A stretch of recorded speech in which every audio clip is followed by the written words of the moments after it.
এই ধরনের ভিডিও আমি করি না, কিন্তু আজকে আমি এই ধরনের ভিডিও করছি কারণ মনে হলো এই ধরনের ভিডিওটা করা ভালো। আমার পিছনে তোমরা সবাই দেখতেই পাচ্ছ সবকিছু বেশ একটা নতুন নতুন ভাব আছে।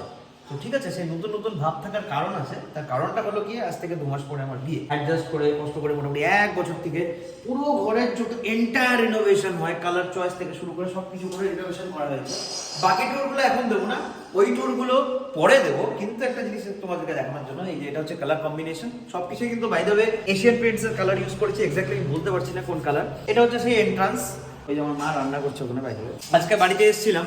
ভিডিওটা করার একটা কারণ হলো 2 মাস পরে এই যে ব্যাচেলার আমি আছি, সেই ব্যাচেলার আমি আর থাকবো না। ব্যাচেলার আমি চেঞ্জ হয়ে যাবে দায়িত্ববান আমিতে। তো বেসিক্যালি বাকি অন্যান্য অনেক রুম আছে, 2nd ফ্লোর 3rd ফ্লোর, কিন্তু এই যে ঘরটা আছে এটা হচ্ছে আমাদের কমন রুম, কমন একটা ড্রয়িং স্পেস। ঘরটা যেটা আছে এটা আমার মা বাবার ঘর। এগুলোর দিকে আমি এখন পুরোপুরি যাবো না, কারণ ঘরে সবকিছু পাইল করা আছে একসাথে। বিয়ের পরে সবকিছু ধীরে ধীরে সাজানো হবে, মানে বিয়ের আগে সাজানো হবে।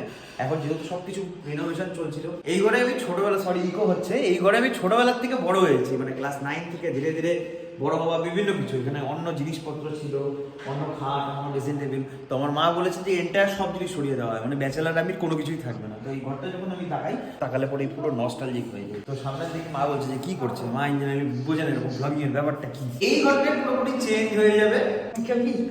হ্যাঁ, মা বলছে মার খাবি, ঠিক আছে কোনো ব্যাপার না। তো এই ঘরটা পুরোপুরি চেঞ্জ হয়ে যাবে, এটাই বলার ছিল আজকের ভিডিওতে।